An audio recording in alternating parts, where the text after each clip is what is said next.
धौम्य ऋषी सांगत से रामकथा पांडवा, धौम्य ऋषी सांगत से रामकथा पांडवा.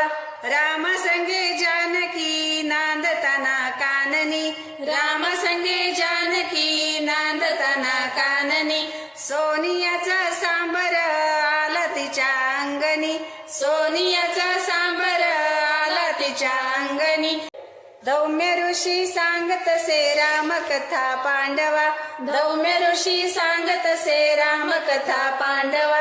राम संगे जानकी नांदताना काननी, राम संगे जानकी नांदताना काननी. सोनियाचा सांबर आला तिच्या अंगणी, सोनियाचा सांबर आला तिच्या अंगणी. धौम्य ऋषी सांगत से रामकथा पांडवा, धौम्य ऋषी सांगत से रामकथा